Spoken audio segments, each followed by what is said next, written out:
कहते हैं कि आप अपने जीवन में चाहे दुखी हैं, चाहे परेशान हैं, चाहे आप दुष्ट आत्मा से ग्रसित हैं, तो तीनों का सिर्फ एक ही उपाय है, आपके जीवन में प्रार्थना। देखिए, अगर आप अपने जीवन में प्रार्थना सही तरीके से करते हैं और आपकी प्रार्थना परमेश्वर से सुनी जाती है, तो आपके पास कोई रोग नहीं हो सकता। ये मेरा 100% दावा है। कहते हैं कि अगर मैं मसीह में चल रहा हूं और मेरे पास दुख आ रहा है, तो आप ये समझ जाइए कि आप अपने जीवन में कहीं ना कहीं परमेश्वर की आज्ञा का उल्लंघन कर रहे हैं। क्योंकि जो परमेश्वर के आज्ञा का उल्लंघन करता है, उसके जीवन में दुख, बीमारी और परेशानी और बहुत सारी समस्याएं आती हैं।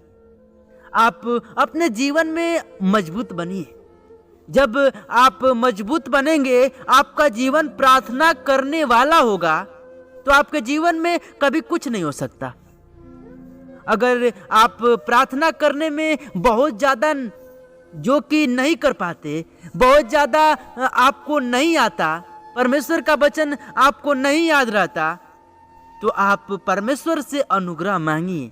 क्योंकि परमेश्वर के जितने चेले थे, उनको कुछ आता नहीं था। परमेश्वर क्या किया? उनको उंगली पकड़कर चलाया। उसी प्रकार परमेश्वर आपको भी चलाएगा। मेरे जीवन में कभी ऐसा हुआ करता था कि मैं कुछ न जानता था कि प्रार्थना कैसे किया जाता है।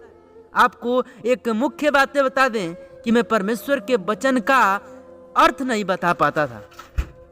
बहुत सारे परेशानियों का सामना मैंने अपने जीवन में किया है। जब मैं YouTube के लिए वीडियो बनाता था, तो परमेश्वर के वचन को सिर्फ पढ़ता था, क्योंकि मुझे उसके अंदर का अर्थ नहीं आता था। लेकिन परमेश्वर से मैंने वो आत्मा मांगा। अगर मुझे कोई 1 घंटे, आधे घंटे भी कह दे बोलने के लिए, तो मैं बोलता रहूँगा, क्योंकि परमेश्वर हर एक के में होकर बोलता है। पवित्र आत्मा आपके अंदर होती है और वो खुद बोलती है। आप अपना मुंह खोलेंगे और परमेश्वर आपके मुख को भर देगा। आपके पास बहुत सारे शब्द हो जाएंगे बोलने के लिए, जो आप कभी सोच नहीं सकते। प्रिय भाई बहनों, हर एक के इंसान में जीवन में अगर दुख से, बीमारी से दूर रहना है, तो उसको प्रार्थना में बहुत ज़्यादा लीन होना पड़ेगा। हम आइए एक वचन बताते हैं आपको। याकूब में देखेंगे हम लोग 5:13 में लिखा है कि यदि तुम में कोई दुखी है तो वह प्रार्थना करे, यदि आनंदित है तो वह स्तुति के भजन गाए, यदि तुम में कोई रोगी है तो कलीसिया के प्राचीन को बुलाए और वे प्रभु के नाम से उस पर तेल मलकर उसके लिए प्रार्थना करे। आमीन। परमेश्वर हमको साफ साफ हर चीज बताता है। याकूब इस बात को बता रहा है, बाइबल हमको सिखा रही है कि यदि तुम में कोई दुखी है, दुखी का मतलब ये है कि आप बहुत ज़्यादा परेशान हैं, अपने जीवन में बहुत ज़्यादा दुख में हैं, तो आप प्रार्थना करें। आपको अपने जीवन में खुद से प्रार्थना करना है, परमेश्वर आपको निकालेगा। आप विश्वास के साथ परमेश्वर से प्रार्थना करिए, परमेश्वर आपको दुखों से मुक्ति देगा। और यदि आनंदित है, आप बहुत ज़्यादा आनंदित हैं, आपके पास न तो रोग है ना ही दुख है, और आप बहुत मन में आनंदित हैं, तो आपको स्तुति के भजन गाना है। परमेश्वर के भजन के द्वारा परमेश्वर का महिमा करना है। और यदि तुम में कोई रोगी है, कोई ऐसा व्यक्ति है जो रोग से, दुख से परेशान है, बहुत सारे ऐसे लोग हैं जो अपने जीवन में रोग से परेशान हैं, उनको तरह तरह का रोग और तरह तरह का बीमारियां उनके अंदर हो चुकी है, लेकिन जब तक वो ठीक रहते हैं तब तक परमेश्वर के ऊपर ध्यान नहीं देते। और जैसे ही उसके जीवन में दुख आना चालू हो जाता है, वो व्यक्ति रोगी बन जाता है, तो परमेश्वर को याद करता है कि मैंने अपने जीवन में कौन सा कर्म किया कि आज मुझे ये दिन देखना पड़ रहा है। मेरे प्रिय भाई बहनों, आप अपने जीवन में परमेश्वर को अभी से ग्रहण करिए। आप चाहे रोगी हैं या नहीं हैं, जब आप परमेश्वर को ग्रहण करेंगे, परमेश्वर के व्यवस्था के अनुसार अपने जीवन को बिताएंगे, तो आपके जीवन में कभी कोई दुख नहीं आ सकता। और आगे लिखा है कि वो कलीसिया के प्राचीनों को बुलाए।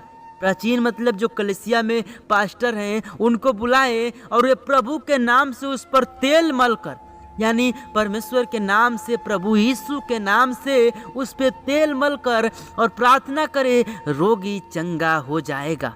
और 15 में लिखा है, और विश्वास की प्रार्थना के द्वारा रोगी बच जाएगा। सिर्फ प्रार्थना करने से कुछ नहीं होगा, विश्वास की प्रार्थना। परमेश्वर कहता है आप बिलीव कितना जीसस पे करते हैं ये आपके ऊपर डिपेंड करता है। आप बहुत सारे लोग ऐसे होते हैं जो सोचते हैं कि मैं अपने जीवन में परमेश्वर पर बिलीव तो कर रहा हूँ, लेकिन मैं ठीक हो पाऊँगा कि नहीं हो पाऊँगा। उसका विश्वास परमेश्वर के प्रति थोड़ा दृढ़ रहता है, लेकिन आपका विश्वास परमेश्वर के प्रति मजबूत रहना चाहिए अगर आप अपने जीवन में चंगे होने चाहते हैं तो।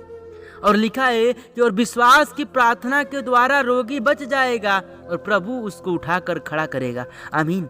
परमेश्वर उसको उठाकर खड़ा करेगा। आप नहीं सोच सकते कि रोगी चंगा होगा, आप नहीं सोच सकते कि बीमारी ठीक होगी, लेकिन हम सोच सकते हैं कि परमेश्वर उसको दूर कर सकता है, क्योंकि प्रभु यीशु मसीह एक हम लोगों के लिए जब ये दुनिया में आया तो सारे दुखों को अपने ऊपर लेकर सूली पर चढ़ गया। ऐसा कोई बीमारी नहीं है जो परमेश्वर नहीं ठीक कर सकता। और यदि उसने पाप भी किए तो उनकी भी क्षमा हो जाएगी। आप अपने जीवन में पाप कर लिए हैं तो परमेश्वर आपको क्षमा कर देगा, लेकिन आप पहला पाप हर एक का परमेश्वर क्षमा कर देता है। लेकिन अगर आप अपने जीवन में व्यवस्था को समझकर, व्यवस्था को जानकर और पाप करेंगे तो परमेश्वर आपको चंगाई नहीं देगा, क्योंकि आप जानबूझकर अपने जीवन में आप गलतियां कर रही हैं। इसलिए तुम आपस में एक दूसरे के सामने अपने अपने पापों को मान लो और एक दूसरे के लिए प्रार्थना करो, जिससे चंगे हो जाओ। धर्मी जन की प्रार्थना के प्रभाव से बहुत कुछ हो सकता है। आमीन। परमेश्वर कहता है कि धर्मी जन जो हमको मानते हैं उसके प्रार्थना से बहुत कुछ हो सकता है। आप जो सोच नहीं सकते वो हो सकता है, क्योंकि परमेश्वर ने अपने वचन में कहा कि तुम मेरे से बड़े बड़े काम करोगे। परमेश्वर ने खुद अपने वचन में वो अधिकार दे के गया है हर किसी को कि तुम मेरे से बड़े बड़े काम करोगे, लेकिन आप यह नहीं सोचते कि वो बड़ा बड़ा काम कैसे मैं अपने जीवन में करूँगा।